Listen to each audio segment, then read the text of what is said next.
I'm a data leader at the data company, and I have the privilege of working with amazing data leaders from top organizations across the world.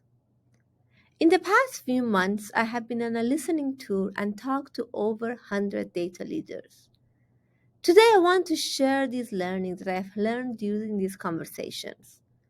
Hopefully, that can bring you an outside in perspective and how other data leaders are thinking about their challenges and what are the opportunities. Specifically, we will focus on how we can scale data driven decision making within our organization and enable data access with self analytics. I will share this in 5 lessons. Lesson 1: there are actually two technology stacks in the organization that is being used by different users, and that the integration between them is a work in progress. The first stack is the growth stack. It has tools such as product analytics, marketing analytics, voice of customer, customer engagement, user acquisition, and so on and so forth. This is mainly used by non technical users, the product team, marketing team, customer success, and so on. In the past decade, there has been an explosion of these tools in the companies, and most of the companies' purchases are happening here. So why companies are investing so much in these products, in this stack? Because it drives growth. There is a correlation with solving these challenging problems and optimizing and making them more efficient and the top line revenue growth of the company. And that's why there's been so much investment in the growth stack. On the other hand, there is another stack which is mainly used by technical people. This is the modern data stack. From the data sources on how to get the data to the data ingestion tools, and the center of the gravity being around storage and data warehouse, and then data tooling on top of that. And the last step of the stack, the top of the stack, is analytics that is trying to bridge the gap and bridge to that growth analytics and growth stack.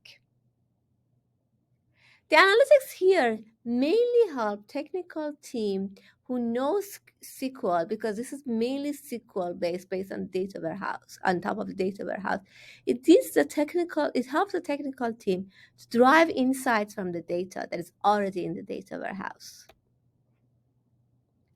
The challenge is leaders don't know how to integrate these two stacks: the technical stack, modern data stack, and the non-technical stack and the growth stack. So technical base and non-technical base stacks. There are some modern BI tools that are trying to bridge the technical and non-technical gaps. However, it's important to note that if your solution requires SQL, require the user to know SQL, you're immediately marginalizing 90 to 95% of your team that are non-technical. So there is an opportunity for data leaders to know about these two stacks and think about how they can eventually become integrated. Specifically today, we want to discuss on how we can get insights out of the modern technical stacks and help basically enable the entire organization. Lesson number 2. Current tools do not enable teams to create, consume, use customer data that is already sitting in the data warehouse. I've talked with a number of data leaders, and this is a quote from one of them. They're saying that we need a front end. They actually use the word front end.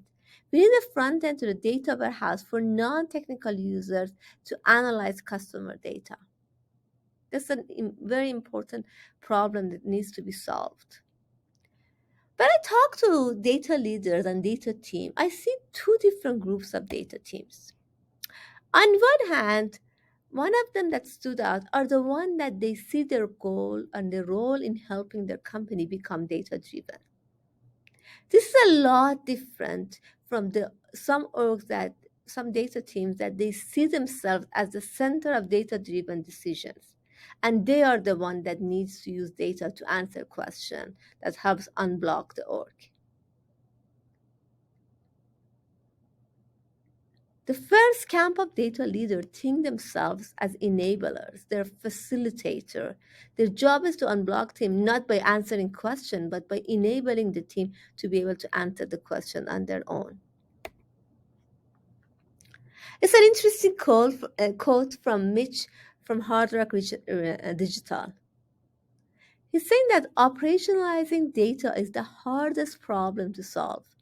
Demand for insight are impossible to meet with our team. So basically, he's saying that if you are sitting in the center and trying to answer any question that people are asking, if you have an army of data scientists trying to sit and answer questions, basically they would not be able to handle the load.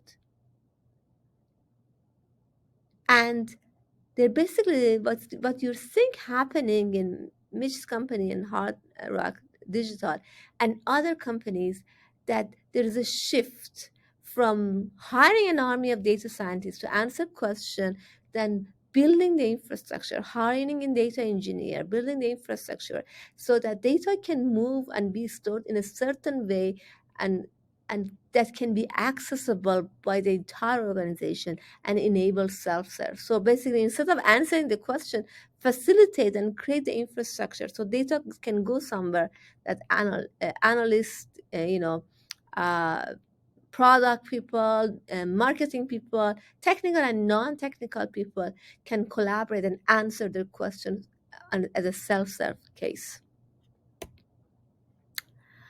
So when thinking about operationalizing self-service, that we thought that's very, very important, there's a reason that it's been challenging to meet the needs of these teams. It's actually a spectrum. And that has come up in a number of talks that I've had with leaders. On the left, you'll see the low setup tools. These are built for non-technical users. They're inflexible. You basically can answer question that it knows ahead of time because it's pre-computed. In this model, usually you have auto tracking. So it's quick to set up, you auto track something and answer some basic question. However, the challenge is that soon the team hit the ceiling. They answer those questions, but if they want to ask a little bit more sophisticated, unknown question, they cannot get their answer with these tools. On the right, we have the tools that are built on top of data warehouse. These are flexible tools. These are uh, mainly SQL based. It's mainly used by technical people. However, because it's needs to requires a lot of joint between different tables and so on to answer this question about user behavior, and it's basically using flexible SQL, it is pretty slow, and it's mainly designed for technical users. If you're following that model, you basically need the data science or the technical person to be answering the question. Spencer, our CEO, is actually talking about terminology called data breadline. People, the non-technical people, are waiting in a data breadline to get their questions answered. So if they're in the front of the line, they ask their question, they get a serving, their question gets answered. And if they have a follow-up question, they need to go back at the end of the line and wait for their turn to get the second serving. And that's basically the problem, because uh, if you ask one question, don't get your answer quickly enough, you're gonna basically forget about it, and it stops the process of exploration. The solution that is required to basically enable self-serve uh, analytics is to have a solution in the middle. You need something that can be exploratory, so and it's out of the box in a way so that it allows people to get basically started quickly. They should be able to ask a question, get their answer right away, and go to this exploratory phases, go ask one question, then the next one, and then the next one, and basically build that knowledge and become more data literate and create hypotheses, validate them. And and they can get that answer in real time, because if the answer is not real time, again they context switch and they forget about it. And you need to have an iterative governance. They need to make sure that the quality of the data can remain high as people are exploring and getting their answers. That's where we see the break with the modern BI and modeling and monitoring things, as they're sitting on top of a data warehouse, mainly because they're built for technical team. Yes, they allow some non-technical use cases, but they're still built for technical teams and requires SQL knowledge. And one other important thing is that they're too flexible. They're not built to understand customer data. They're not designed for that. And that's why we need a solution, a different solution. And that's where digital analytics come.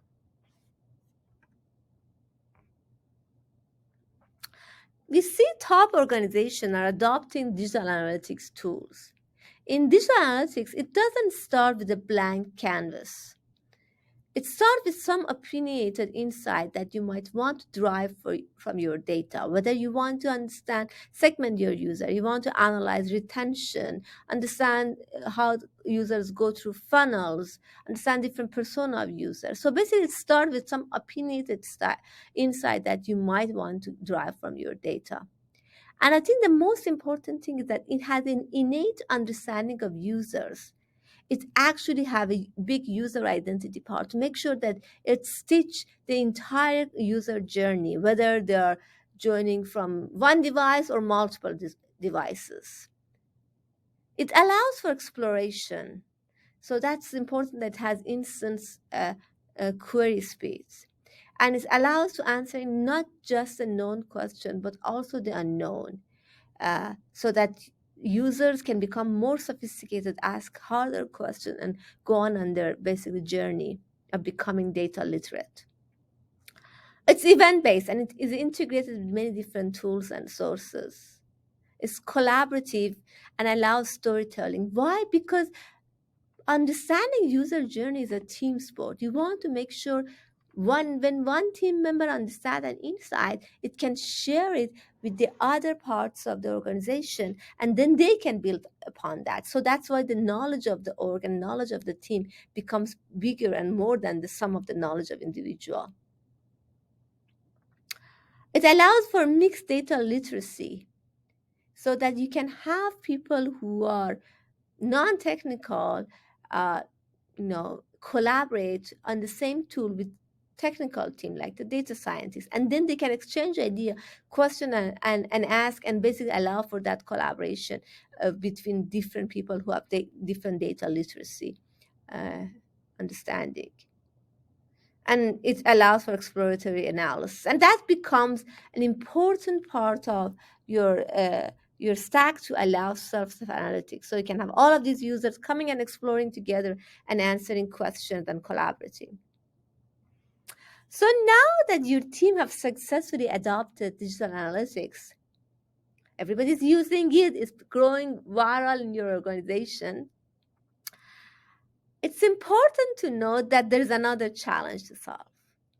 And it's important to realize that democratization is a balancing act between chaos and control. Sometimes everybody with data in their hand is not necessarily a great thing. This is a quote from one of our customers. It takes too long, too many people, and too much confusion to measure and understand performance. When you have too many people with tools, it's important that we take control and make sure that we create guardrails. So here are some tips that leaders have shared with me that has helped them manage chaos that might be useful in your environment too. First, before doing anything, before thinking about what data I need to collect, how do I instrument, before doing any of that, it's important to understand what is the top-down goal of the business. What is it that we are trying to optimize? What is it that is important? What is our objective? And then understand how does this analytic solution that we are building, that we are providing to the organization, is going to address and help that. Second, it's important to not try to track too much data and create chaos. Start small, track some data, understand some behavior, and then go and track more. So start small and be iterative. That's very valuable to make sure that you're not creating too much chaos and too much mess. You're basically constantly improving, but you're basically measuring and tracking what is valuable and then creating insights from that.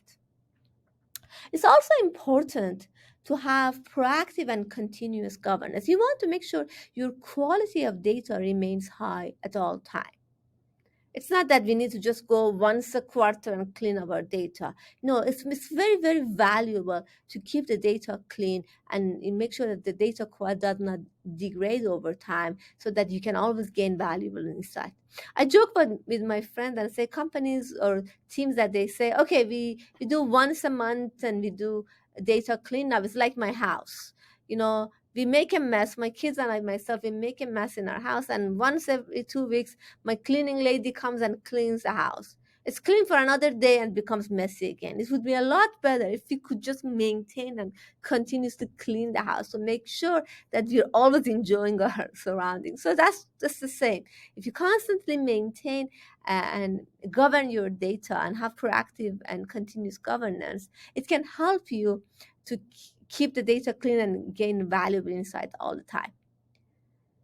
And the last one, which is very, very important, is that enable exploration with guardrails versus just saying to the team, here's a dashboard of some analysis and opening up queue for people to come and ask questions. Because if you do that, people are going to get excited and come up with so many questions that, again, you're going to create chaos because there's so many people who are asking questions and your team is basically overwhelmed and cannot answer all of that. So what happens when you manage that chaos? That's actually from two of our customers. Sorry. That's from two of our customers. In one of them, which is a large decentralized fintech, they implemented and enabled self analytics to our organization. And they saw in a little bit over a year that they went from 200 users who were using Amplitude. This is Amplitude and Amplitude. This shows the number of users who are using Amplitude to drive insights from their data and make data-driven decisions. So they went from 200, a little under 200 users, to 927 monthly active users. Such an amazing growth and such an amazing culture of now lots of people collaborating and making decisions together in this company. And that is not only true for the frontiers or the fintechs or the top tech company. Actually, we saw in a more centralized traditional enterprise that when enabled and basically went through the process and did that investment and enabled the team to understand and analyze data and gain insight from that. They went in less than a year to 566 users who are coming to Amplitude constantly and gaining insight and making better decision with data. It's pretty incredible to see how these teams have adopted quickly with analytics. Lesson number 4. So we saw about how important it is, what are the challenges, but I think it's very important to call out that the data teams are the change agents. We talk to a lot of organizations and we explain about this and they say, yeah, that makes sense. It's an important thing to do. Self-analytic is very important for us to be able to scale. But some of them are telling us, yes, that's great, but I can build it myself. I can build that tool. I have a technical team and they're capable. The reality is that, yes, of course, you can do it. It's not a question of can you do it. The question is, should you be doing that? Or should you just enable the team and learn them to fish on their own and enable them to self-serve the question? So you can put your focus of your data team in more strategic area and solving more challenging and exciting problem. That's the important thing that we need to be thinking about. Again, looking at amplitude, this is the insight that we have seen. we have seen that the 73% of economic buyer or power users of Amplitude are engineers or they have data background. These are the people that they get it. They think of themselves as facilitator, enablers within the organization to facilitate the organization to become data driven and make decisions based on data. And you can see it in the list.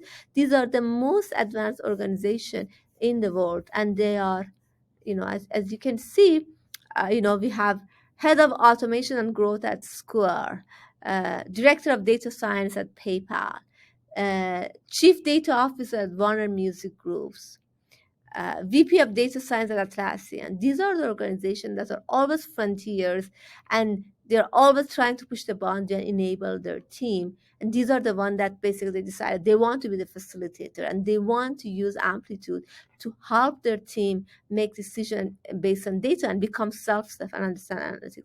So why are the data teams should be doing that and are doing that? First of all, they are the one that they have powers and skill to execute. These are the teams that are very technical. They know what needs to be done, and at the same time, they have access to the budget. These are the team that have the money and they can do that, and they know that they can invest in uh, in basically change agents and changing the process, not just tools. It's very important. Making a company data driven is a transformational change. You cannot just change the culture of a company by just buying a tool. You have to basically invest in tool, peoples, and processes. So it's a change. And actually, it's been interesting that we have seen in companies who have been very successful in that transformation is that they have an executive who knows it, who gets it, that this transformation needs to be happening. Either that exec come from a tech company that has been doing that, uh, you know, um, organically from the beginning, and that exec has learned and know what needs to be happening and how to manage the change in a more traditional company. That's or it's a basically technology first company that they have basically doing that, and technology native company that have been doing that from the beginning. But it's very important that people, data leaders who are doing that, they realize that they need to be change agent and they're not just buying a tool. Also, data leaders are responsible for cross-functional data-driven decisions. So that's part of their charter of the work, and they can make that happen and enable that. And if they do that, if they enable that and solve a lot of important problems and let people make decisions and scale decision making with self-serve analytics, they can work on some of more strategic and challenging problem, and they can work more efficiently. They can provide a lot of access, they can reduce costs and do a lot more innovation because they can work on, their team can work on harder problems. Lesson number 5: hesitating creates mounting pressure.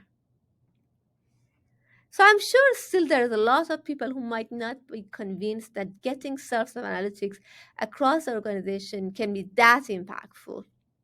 That's possible. However, what's happening and what we have seen happening in the industry is that if you don't intentionally do that, basically there are a number of teams that they're frustrated by waiting in the data breadline. So maybe a product team or marketing team, they realize no, they need better tooling. They actually go and acquire and get a self-serve analytics tool. And they start using that, and because they're not able to scale with the model of waiting for a data science to answer their questions. So they start using that, and then they get bigger, they come to you, and you haven't been part from early on. Now you have to adopt and figure out how to do that. Or actually it can happen that one team uses it and then another team uses it and it comes to you again. That becomes a very sticky situation. So how do we handle this sticky situation? Let's just talk a little bit about that, and let's look at again redefining the value of self-serve. So to explain that, I'm creating this simple graph that on the y-axis you have the insight quality, the quality of the insight that people gain from data, and on the x-axis you have the insight complexity. How complicated insight can you get from the data? Let's say that you don't have a self-serve analytics, so you don't have Amplitude or any other self-serve analytics solution. So your data team is going to create a dashboard and give it to product team. So immediately, as soon as they get that dashboard, they're seeing some data, some insight from that data. So immediately their insight quality gets higher. Before they were running completely blind. Now they get some insight, which is good, and they can get those answers. That's a good step in the right direction. However, anything that is more complicated than the question that you have thought about and put it in dashboard, they hit a wall, and they need to come back to the analyst to ask the question. So so they come back, and they have thing that they ask the question and so on. And actually, what is happening is that they're gonna weighing down your team, because they'll be coming and asking you questions. So your team is actually, your analyst basically has to spend a lot of their time answering the questions that are not answered in those dashboards. So they're just spending all of that. In that model, they cannot get to more advanced questions and higher quality insights. So what would happen if you increase the ability of the team to answer more questions self-serve using a tool like Amplitude or another self-serve analytics tool? The whole thing in that model, the whole thing shifts to the right.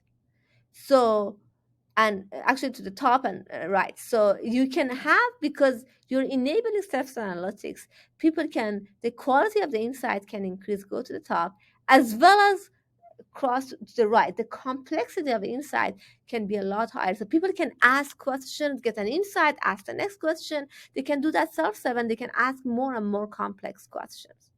And when you do that, now this product manager can do that self-serve. So they're not coming down to your team for every questions. They're answering a lot of their questions on their own. And as a result of that, their data literacy in their organization goes higher. People have better understanding of data. They know what does data mean. They know how to validate insight and so on. And at the same time, because your analysts are not bogged down with answering those simple questions, they can spend their time working on more strategic work, and the team can be more efficient. The PMs get the answer much faster. Analysts can work on more harder, more strategic, insightful work. And the other exciting thing is that now the team, the PM and analysts, can actually collaborate on their data, because the product people have become more data leaders, so they have a wider area of collaboration. And when you do that, it becomes really valuable. So let's take an example of a customer of us that actually implemented that. When they removed that pressure, they actually did a POC for just 2 months. It's a very short period of time. Within that 2 months, they were able to get to 450 users who were using Amplitude to gain insight from their data. And that enabled them to reduce down the analytics request by 20%. So now the data scientists have 20% more time to be working on more strategic work, because they don't need to spend that time answering questions. Teams are getting their own answers self-serve. And that's only happens after 2 months. I'm sure as time goes, teams are become more literate, and they can answer a lot of more of their questions. So we have, it can actually, it can move from 20% to 50% more efficient. So imagine what happens if your analysts and data scientists have 20% to 50% more efficiency in their work. What other exciting projects they can work on, and what more strategic initiatives they can take on, instead of just answering questions for the non-technical people. So final thought.